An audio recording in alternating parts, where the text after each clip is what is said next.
कैसे हैं दोस्तों, सब खैरियत। अमेरिका ईरान इजराइल युद्ध के फुल अपडेट के साथ में मैं आपके सामने हाजिर हूं। मेरा नाम भरत है। इस एक बुलेटिन में आपको मिडिल ईस्ट के भीतर की, मुस्लिम ममालिक मुल्कों के भीतर की और खास तौर पर होर्मुज पर अमेरिका और ईरान के बीच जो भयंकर ताबड़तोड़ हमले जारी हैं, 18 ठिकानों पर बम वर्षा हुई है, एक एक खबर आपको बतलाएंगे और दिखलाएंगे कि अमेरिका की तरफ से ट्रंप ने ईरान को नक्शे से मिटा देने की जो धमकी दी है वो क्यों दी है और कैसे दी है, बतलाएंगे आपको। बुलेटिन में एक एक चीज आपको दिखलाएंगे। बीती रात से लेकर रात भर में क्या कुछ हो रहा है, हुआ है, और दिन में क्या कुछ हुआ और हो रहा है, सब कुछ आपको बतलाएंगे, दिखलाएंगे। लेकिन बुलेटिन की शुरुआत करेंगे इस समय की बड़ी हेडलाइंस के साथ में। पहली बड़ी हेडलाइन यह है कि ईरान अमेरिका के बीच जंग और तेज। दरमियानी रात ईरान ने 8 अमेरिकी अड्डों को बनाया निशाना।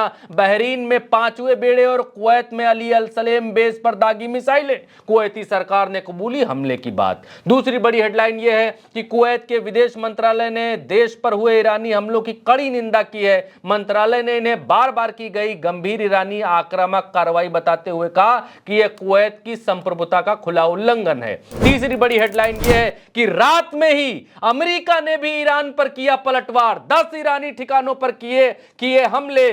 ईरान की कम्युनिकेशन टावर, ड्रोन साइट पर भी हमले का अमेरिका ने किया दावा। सेंटकॉम ने जारी किया वीडियो। चौथी बड़ी हेडलाइन यह है कि ईरान की सेना आईआरजीसी का बयान, बोले अमेरिका को इन हमलों का और तगड़ा जवाब दिया जाएगा। आने वाले दिनों में क्षेत्र में मौजूद अमेरिकी सैन्य ठिकानों को भारी नुकसान चुकाना पड़ेगा।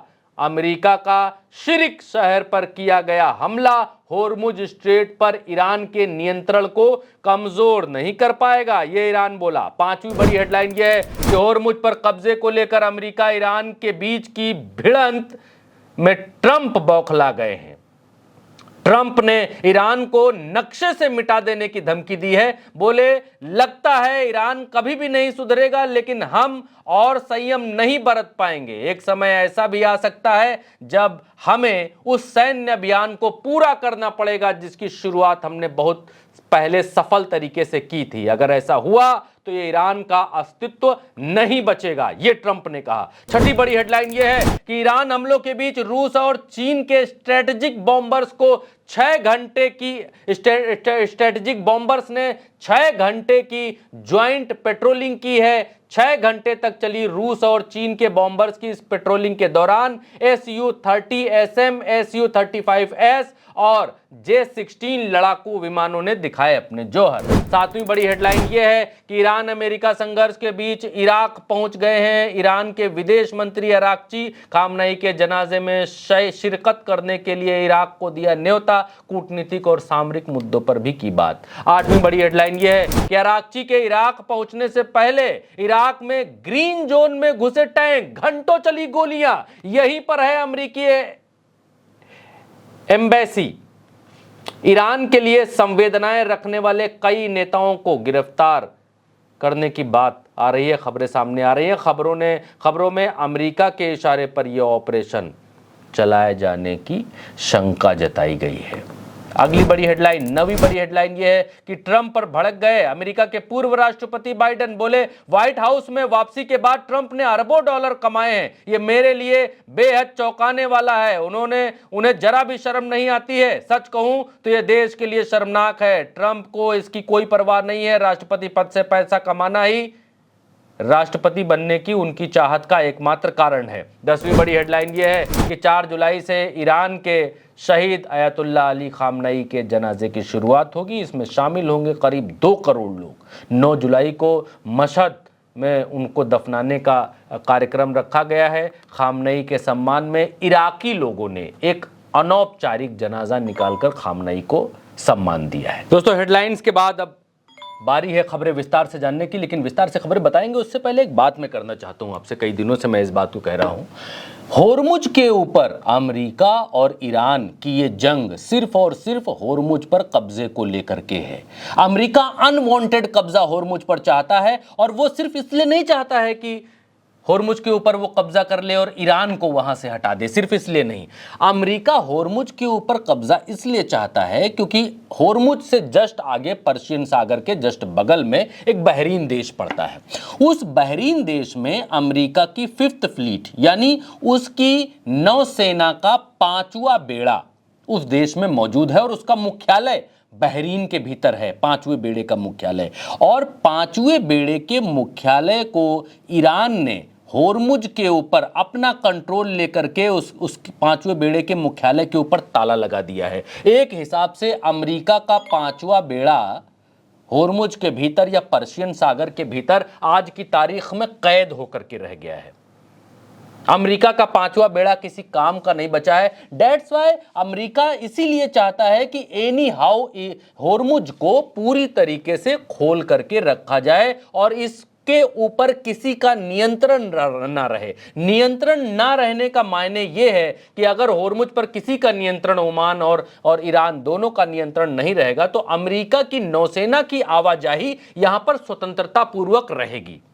ट्रंप ये बिल्कुल नहीं चाहते हैं कि यहां से बाकी चीजें, बाकी देशों का तेल अच्छी तरीके से जाता रहे, टोल वोल ना लगे, इस वजह से ट्रंप को दर्द हो रहा। ना ना, ज्यादा दर्द इस बात का नहीं है, ज्यादा दर्द इस बात का है कि इनका जो 5वां बेड़ा भीतर मौजूद है उसकी भी स्वेच्छा से जो आवाजाही है, कितने जहाज गए, कितने निकले, किधर जा रहे हैं, उसकी गिनती भी तो ईरान करेगा बैठ करके।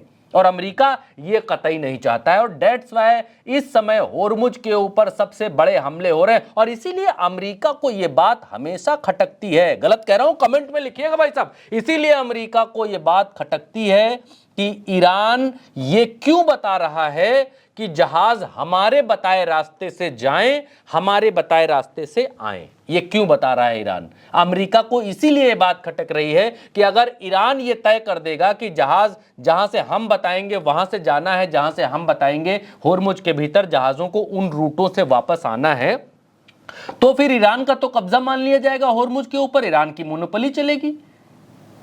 ईरान की परमिशन के बिना ना जहाज आ पाएंगे ना जा पाएंगे। ईरान कह रहा है हाँ होर्मुज खुला है, सबके लिए खुला है, जाओ आओ जाओ सब कुछ करो, हम टोल भी नहीं लेंगे, सुविधा शुल्क ले लेंगे वो अलग बात है, टोल भी नहीं लेंगे, आओ जाओ आप लोग, खुला है सबके लिए। लेकिन आओगे भाई साहब उसी रास्ते से जो हम बताएंगे, जाओगे उसी रास्ते से जो रास्ता हम आपको बताएंगे। लड़ाई इसी बात की है और इसीलिए ईरान ने पहले एक जहाज के ऊपर एक दिन पहले हमला किया क्योंकि वो उस रास्ते से नहीं गुजर रहा था। ईरान ने चेतावनी दी, फिर भी वो नहीं माना। फिर कल एक जहाज के ऊपर ईरान ने हमला किया और इन हमलों के पीछे से अमेरिका इन जहाजों को प्रोटेक्शन देने के लिए और ईरान पर हमला करने के लिए आता है कि ईरान का कोई हक नहीं बनता है कि ये बताएं कि किधर से आना है, किधर से जाना है। लेकिन ईरान कह रहा है भाई साहब छोड़ेंगे नहीं, यहां से जगह नहीं छोड़ेंगे क्योंकि आगे हमारा खर्ग द्वीप है। और ट्रंप ये बात कह चुके हैं कि हम खर्ग द्वीप पर कब्जा करना चाहते हैं, वहां हम जमीनी सेना उतारकर उस द्वीप के ऊपर कब्जा करेंगे। वो खर्ग के ऊपर है ईरान का 60% तेल प्योरीफाई करने वाला सारा इंतजाम, खर्ग द्वीप के ऊपर पर्शियन सागर के भीतर। तो ईरान होर्मुज के ऊपर गेट लगा करके बैठा हुआ कि हमारी मर्जी से आओ जाओ, नो डाउट, कोई दिक्कत नहीं। अमेरिका कह रहा मर्जी तुम्हारी चलेगी नहीं। लड़ाई इसी बात की है और इसी बात को लेकर के भाई साहब रात में, आज बीती दरमियानी रात में गजब रण छिड़ा, गजब संग्राम छिड़ा अमेरिका और ईरान दोनों की तरफ से। ईरान ने अमेरिका के 8 ठिकानों पर, 8 अड्डों पर ताबड़तोड़ हमले किए, भयंकर हमले बोले और जवाबी कार्रवाई में अमेरिका ने भी ईरान के 10 ठिकानों पर, करंट रिपोर्ट ने छापा, यहां पर देखिए 10 ठिकानों पर ईरानियन मिलिट्री साइट्स के ऊपर हमला किया। यहां पर अमेरिका ने और ईरान ने 8 साइट के ऊपर किया, जिसमें अली अल सलेम बेस है जो कुवैत में पड़ता है और 5th फ्लीट है जो बहरीन में है अमेरिका की, उसके ऊपर हमले किया। और जब भी आप सुनेंगे कि ईरान ने कहां हमला किया, बहरीन में, तुरंत यही खबर आएगी कि बहरीन के भीतर 5th फ्लीट के ऊपर हमला किया। अमेरिका उस 5th फ्लीट को फ्री कराना चाहता है और ईरान उस 5th फ्लीट को खत्म करना चाहता है जो यहां पर्शियन सागर के ऊपर अपना हुक्म चलाता। कहने को तो ये जगह छोटी सी है, पर्शियन सागर बहुत बड़ी जगह नहीं है। आज नक्शा लेकर के मैं नहीं आया, वरना नक्शे में दिखाता, हालांकि आपको तो मालूम ही होगा। पर्शियन सागर जो ईरान के जस्ट नीचे और होर्मुज के जस्ट बगल में जो इलाका चौड़ा वाला है वो पर्शियन सागर है। और पर्शियन सागर बहुत बड़ा इलाका नहीं है कि अमेरिका को यहां पर सेना लगा करके रखना पड़े। लेकिन अभी हेडलाइन में मैंने बताया जो बात जो बाइडेन ने कही कि ट्रंप जब से राष्ट्रपति की कुर्सी पर बैठे हैं तब से ये सिर्फ पैसा पैसा पैसा पैसा, ओनली पैसा कर रहे हैं, और ट्रंप राष्ट्रपति की कुर्सी पर बैठकर माल कमा रहे हैं, ये जो बाइडेन ने कहा। तो अमेरिका को इस पर्शियन सागर, ये पर्शियन सागर जो है बड़ा मालदार सागर है भाई साहब, बहुत मालदार सागर है, बड़ा मालदार समंदर है। और इसमें एक नहीं 6-6, 7-7 देशों का तेल इसी सागर में आता है, टैंकरों पर लदता है। बहरीन हो गया, कुवैत हो गया, इराक हो गया, ईरान हो गया, आपका सऊदी अरेबिया हो गया, आपका यूएई हो गया, इन सब देशों का जो तेल है वो इसी पर्शियन गल्फ के भीतर जहाज़ों पर लगता है और यहीं से होर्मुज से होकर जाता है। अब अमेरिका को इस सबसे मालदार सागर पर नियंत्रण, लालचा लपलप जुबान तो इनकी बाहर लपलपा ही रही है कि भाई कैसे भी करके यहाँ पर अपना होल्ड करके रखा जाए तो तेल के दाम ऊपर नीचे करने में, ये सब करने में मज़ा आएगा और अपना हस्तक्षेप रहेगा तो बढ़िया चलेगा मामला, और माल भी आएगा। बहुत सारे तो ऐसे रास्ते होंगे जो हम आप जानते नहीं हैं माल बनाने के, ऐसे भी होंगे। तो अमेरिका यहाँ से जाना नहीं चाहता है और डेट्स वाई वो होर्मुज से ईरान को हटाना चाहता है कि यहाँ से तुम ये जो निगरानी कर रहे हो इसको हटाओ। और इसीलिए ईरान ने अमेरिकी ठिकानों पर हमला किया, अमेरिका ने ईरान के ठिकानों पर हमला किया, और ट्रंप इतना बौखला गए कि ट्रंप ने कहा कि ईरान को हम नक्शे से खत्म कर देंगे। भाई साहब ये देखिए एक वीडियो सामने निकल कर के आया कि रात में किस तरीके से हमले हो रहे थे। ये देखिए किस तरीके से मिसाइलें आ रही हैं, जा रही हैं, ये दिखलाया जा रहा है। ये देखिए इस वीडियो में। और इसके अलावा, क्योंकि खबर जल्दी जल्दी से बताने का वादा है आपसे, ट्रंप ने क्या कहा, ट्रंप का टोटल ट्वीट पढ़ के मैं बता देता हूं। आखिरी लाइन में इन्होंने देखिए क्या कहा। ये आखिरी लाइन में ट्रंप ने ये बात कही है कि ईरान का इस्लामिक गणराज्य अस्तित्व विहीन हो जाएगा, इसको हम खत्म कर देंगे, इस जहाज इस ईरान को हम खत्म कर देंगे। क्या कहा इन्होंने, पूरा बता देते हैं। अमेरिकी विमानों ने एक बार फिर युद्ध विराम समझौते का उल्लंघन करने के लिए ईरान की मिसाइल और ड्रोन भंडारण स्थलों और तटीय रडार साइटों पर हमला किया है। यह संभव है कि वो कभी सबक न सीखें। एक ऐसा समय आ सकता है जब हम तर्कसंगत नहीं रह पाएंगे और हमें उस काम को सैन्य रूप से पूरा करने के लिए मजबूर होना पड़ेगा जिसे हमने सफलतापूर्वक शुरू किया था। यानी ट्रंप यहां सेना उतारने की धमकी दे रहे हैं ईरान के भीतर और कह रहे हैं कि जिस काम को हमने शुरू किया था, युद्ध शुरू किया था, उसको हमें ख़त्म करना पड़ेगा। और ये कह रहे हैं कि जिसे हमने यदि ऐसा हुआ तो ईरान का इस्लामी गणराज्य अस्तित्व खत्म हो जाएगा। यानी ईरान का अस्तित्व खत्म करने की धमकी ट्रंप यहाँ पर दे रहे हैं। और ईरान भी पीछे हटने वाला नहीं है। यहाँ यूएस का जो सेंट्रल कमांड है उसने एक वीडियो जारी किया है और उस वीडियो में यह बताया है कि हमने ईरान के ऊपर रात में हमला किया क्योंकि ईरान ने MT किक्कू नाम का एक जहाज था, कल उसके ऊपर हमला किया था क्योंकि ईरान का कहना है वो हमारा कहना नहीं मान रहा था, अलग रास्ते से जा रहा था, इसलिए हमने उसको मारा। और अमेरिका कह रहा है कि आप हमला नहीं कर सकते, इसीलिए अमेरिका ने कहा कि एयरफोर्स के फाइटर जेट जो है यूएस नेवी के, उन्होंने रात में 10 ईरानियन मिलिट्री टारगेट्स को निशाना बनाया। ये यूएस सेंटकॉम कह रहा है। State of Hormuz of Iran drone attack किया था MT किक्कू के ऊपर और इसीलिए इन्होंने हमला किया। ये सेंट कमांड की तरफ से ये आया है। ईरान के फॉरेन मिनिस्टर क्या हैं, अरागची, ईरान के फॉरेन मिनिस्टर अरागची क्या कह रहे हैं, अकॉर्डिंग टू द आर्टिकल 1, अभी इन लोगों ने जो समझौता किया है, शांति समझौता, वहां बैठ करके यूरोपियन कंट्री स्विट्जरलैंड में, उसमें ये कह रहे हैं कि आर्टिकल 1 के तहत इन्होंने कहा, पहला ही हम लोगों का समझौता ये था कि भैया हम लोग हथियार नहीं उठाएंगे, और वहां पर तो बैठकर ये सब कहा गया था कि हॉटलाइन रखेंगे, कोई दिक्कत परेशानी होगी तो फोन पर आपस में बातचीत करेंगे, हथियार नहीं उठाएंगे, हम सीज फायर का उल्लंघन नहीं करेंगे। लेकिन ये सब तो सीज फायर का उल्लंघन कर रहे हैं। इन्होंने कहा था कि लेबनान समेत हर फ्रंट पर युद्ध बंद रहेगा। We are regret that the Israeli regime continues attack, Israeli regime continue attack ये लोग कर रहे हैं। It is a responsibility for United State to accordance with the commitment and I accept under the memorandum and understanding of insurance. ये कह रहे हैं सब किया गया गया वहां पर बैठ करके, ये सब फालतू है, फर्जी है, इन सबको ये लोग मान नहीं रहे। और सेंट्रल कमांड ने एक लंबा चौड़ा लेख यहां पर जारी किया गया कि मॉर्निंग में किस तरीके से हमला किया, फिर हमने हमला किया 27 तारीख को और क्या क्या किया, वही हमने जो सेंट्रल कमांड को दिखाया। अच्छा, यहां पर आपके सामने है, कुवैत ने एक लेटर जारी करके कहा कि हाँ हमारे ऊपर जो है हमला हुआ और हमारी सारी मिसाइल वो एयर डिफेंस सिस्टम एक्टिवेट रहे और बजते रहे। अपने लोगों को चेतावनी दी कि हम लोग जो कहें उनका पालन करें, पब्लिक से अर्ज है कि वो सेफली रहें, सिक्योरिटी इंस्ट्रक्शंस का पालन करें, अथॉरिटीज़ जो इंस्ट्रक्शन दे रहे हैं उनका पालन करें। और यहाँ पर कह रहे हैं कि हमारे ऊपर हमला हुआ है। जी हाँ, हुआ है और हुआ है। नेतन्याहू यहाँ पर कह रहे हैं कि we are set from they are very big, हम शुरू से कह रहे हैं कि हम पार्टी नहीं है। अमेरिका और ईरान के बीच जो एग्रीमेंट हुआ है उसके बीच में हम पार्टी नहीं है। हमारे अपने अलग इंटरेस्ट हैं, हमारे अपने अलग इंटरेस्ट हैं, हम उस पार्टी उसका हिस्सा नहीं है। तो इसका मतलब ये नहीं कि हमारा उसमें इंटरेस्ट नहीं है, लेकिन है हमारा अपना अलग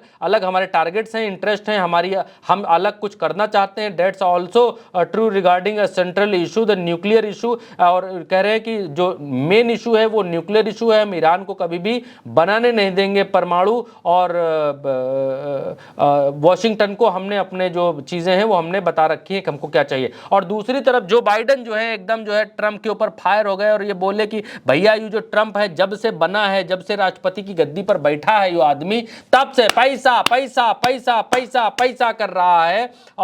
और शर्म नहीं आती है इस आदमी को। ये कह रहे हैं जो बाइडन इस बात को कह रहे हैं। और ये कह रहे हैं कि लेकिन ट्रंप को इस बात की कोई परवाह नहीं, वो सिर्फ माल बनाने में लगे, उनको सिर्फ माल दिखाई देता है। ये जो बाइडन यहां पर कहते हुए नजर आ रहे हैं। आरटी हिंदी के हवाले से खबर निकल करके सामने आई और इसमें रूस और चीन की स्ट्रेटजी के बारे में बताया गया और कहा गया कि इनके जो स्ट्रेटेजिक बॉम्बर्स हैं 6 घंटे तक ज्वाइंट पेट्रोलिंग इन्होंने की, 6 घंटे तक ज्वाइंट एक्सरसाइज की और कहा कि 6 घंटे तक चली रूसी और चीनी बॉम्बर्स की इस पेट्रोलिंग के दौरान ये जहाज जो सामने लिखे हुए ये जहाज शामिल हुए और विमानों ने सुरक्षा कवर ओवर भी दिया, ये भी ये कह रहे हैं। और ये इसमें इन्होंने दिखाया कि किस तरीके से ये जहाज जो है पेट्रोलिंग इन लोगों ने की है। इधर ईरान के बीच मसला गरमा रहा है, उधर रूस और चीन जो है आपस में पेट्रोलिंग का जो है खेला शुरू कर चुके हैं। और एक और बात यहाँ पर निकल करके आई कि ईरान, एक चीज़ ये है कि आरागची जो है इस समय इराक पहुंचे हुए हैं। ये देखिए तस्वीरें हैं, आरागची इराक पहुंचे हुए हैं। इराक के जो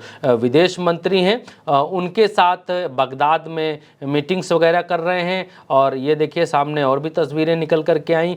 इराक ईरान का अच्छा अलाई है, अच्छा पार्टनर है और इराक के भीतर ईरान को समर्थन देने वाले बहुत सारे लोग हैं। इवन मिलिशिया ग्रुप से लेकर के कई ऐसे ग्रुप्स हैं जो इराक में ईरान के लिए भावनाएं रखते हैं, फीलिंग्स रखते हैं और ईरान के लिए अमरीकियों के ऊपर हमला करते हैं, वहाँ अमरीकी बेसिस पर हमला करते हैं।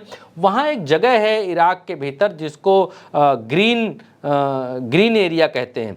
वहाँ बताया जाता है कि वहाँ बड़े बड़े नेताओं के घर हैं और अमरीकी एम्बेसीज हैं वहाँ पर। वहाँ रात में बड़ा कमाल देखने को मिला ये कि उस पूरे इलाके में रात में ताबड़तोड़ गोलियों की आवाज़ सुनाई दी। आप देखिए किस तरीके से गोलियां चलती हुई सुनाई दी और कई सारे वीडियोस निकल करके आए। द क्रेडल ने इस बात को कहा कि ओवर 2 दर्जन जो है अरेस्ट हुए हैं बगदाद से। ये बताया गया कि Iraqi counter terrorism special force जो है उसने रेड्स डाली यहाँ पर और कई नेताओं को, दर्जनों नेताओं को यहाँ से गिरफ्तार किया। लेकिन ये एरिया वो एरिया है जिस एरिया में अमेरिकी एम्बेसी भी है और एक टैंक को यहाँ से जाते देखा गया। और लोग ये आशंका लगा रहे हैं कि जब एंटी टेररिज्म स्क्वाड वहाँ पर नेताओं को गिरफ्तार, भ्रष्टाचारी नेताओं को गिरफ्तार करने गया तो फिर एम्बेसी के भीतर उस ग्रीन एरिया के भीतर जहां पर एम्बेसी भी है अमेरिका की, वहां ये टैंक्स क्यों भागते हुए जा रहे हैं और इतनी गोलियों की तड़तड़ाहट क्यों हो रही है। नेताओं को गिरफ्तारी में तो इतनी गोलियां चलती नहीं है, इतनी तड़तड़ाहट होती नहीं है। देखिए बख्तरबंद गाड़ियां, टैंक्स, ये सब उस इलाके में प्रवेश कर रहे हैं जहां पर अमेरिका अमेरिका का बेस भी है जहां पर अमेरिका के लोग रहते हैं, और रात में देखिए ऐसे भागते हुए लोग यहां पर दिखलाई दिए। बहुत सारे अखबारों में ये खबर छपी, आसामी इस अखबार में भी है कि ये जो किया जा रहा है ये अमेरिका के इशारे पर किया जा रहा है, और उन लोगों को गिरफ्तार किया जा रहा है जो ईरान से अपनी संवेदनाएं रखते हैं, उन लोगों को गिरफ्तार करके जेल में भेजा जा रहा है। एक इससे यह भी निकलता है कि क्या अमेरिका किसी बड़ी कार्रवाई को अंजाम देने के लिए जा रहा है, क्योंकि एक चीज़ ये भी है यहाँ पर, मैं आपको बतलाता हूँ, एक चीज़ ये भी है कि बहरीन के भीतर जो बेसेस हैं उनमें से अपने रडार्स को लेकर, और दूसरे जो 8 देशों में, मुस्लिम मुल्कों में, इनके एयर डिफेंस सिस्टम या इनके जो बेसेस हैं वहाँ पर इनका जो बड़ा साजो सामान है अमेरिका वहाँ से हटा रहा है, और इजराइल या पश्चिमी साइप्रस की तरफ जो है ये लेकर के जा रहे हैं, वहाँ अपने बड़े साजो सामान को रख रहे हैं, ताकि ईरान ने इस बार इन मुल्कों के भीतर आक्रमण करके बड़ा अमेरिका का नुकसान किया है। और अमेरिका ये बात भी मानता है कि मुस्लिम जो मुल्क हैं वो अमेरिका का इतना साथ देते नहीं हैं जब ईरान अमेरिका को यहाँ पर हौकता है और युद्धों में, तो अमेरिका जितना रोक पाता है सो रोक पाता है, वहाँ की जनता भी हम ईरान के साथ में आ जाती है, जितने मुस्लिम ममालिक मुल्क हैं। तो अमेरिका अपना बड़ा साजो सामान इन मुस्लिम कंट्रीज से उठा रही है, हालांकि पूरा खाली नहीं कर रही है। उसके लिए भी यहाँ पर देखा जा रहा है, ये इराक में जो कुछ हो रहा है, इनके नेताओं को गिरफ्तार किया जा रहा है जो सिंपैथी रखते हैं ईरान से, उन नेताओं को गिरफ्तार करने का क्या मतलब है? क्या किसी बड़ी योजना को अंजाम देने की कोशिश है? क्या निकट भविष्य में कुछ अमेरिका ऐसा करने जा रहा है कि उसको विरोध के स्वर अपने खिलाफ किसी भी देश में अपने अमेरिकी अड्डों के आसपास से नहीं चाहिए? क्या कुछ ऐसा होने जा रहा है? हालांकि ये अभी अंदाज़ा है, क्लियर नहीं है क्या कुछ करने के लिए जा रहे हैं, लेकिन अभी मसला ये है कि अमेरिका और ईरान के बीच में बहुत ताबड़तोड़ युद्ध चल रहा। कोई रात भाई साहब खाली नहीं जा रही, ऐसी रात कोई खाली नहीं जा रही जिस रात में मिसाइलें ना चल रही हों एक दूसरे के अड्डों के ऊपर और हमले ना हो रहे हो। कोई दिन कोई रात खाली नहीं जा रही है। आज रात क्या घट रहा है वो सब हम आपको बतला रहे हैं, और क्या कुछ घटेगा वो भी हम आपको बतलाते रहेंगे, दिखलाते रहेंगे। मेरा नाम भरत है। इस वीडियो में आप आखिर तक आए हैं तो ये मेरे लिए बड़े फ़ख्र की बात है, बड़े सम्मान की बात है कि आपने आखिर तक इस वीडियो को देखा है, मुझे आखिर में भी सुन रहे हैं। और जो लोग भी आखिर में मुझे सुन रहे हैं उनको बहुत बहुत आदाब है, सलाम है, बहुत बहुत एहतराम है, और बहुत बहुत उनका शुक्रिया है कि इस नाचीज़ को आप सुनते हैं। और फ़िलहाल मुझे इस वीडियो में इजाज़त दीजिए, और वीडियो को शेयर भी करिए अगर आपको ठीक लगे। अगर आपको लगे कि आपके अपने सगे संबंधी, आपके यार मित्र दोस्त मिडिल ईस्ट में रह रहे हैं और हिंदी में चीज़ों को जानना चाह रहे हैं तो उनको शेयर ज़रूर करिए, और चैनल को सब्सक्राइब ज़रूर करिए, क्योंकि बहुत सारे लोग नए लोग आते हैं सब्सक्राइब नहीं करते हैं। अगर आपको ज़रा सा भी उल्टा चश्मा यूसी प्रज्ञा मिश्रा जी या भरत यादव की बात समझ में आती है, आपको लगता है कि हमारी मेहनत ठीक दिशा में है, तो सब्सक्राइब ज़रूर करिएगा। नमस्कार।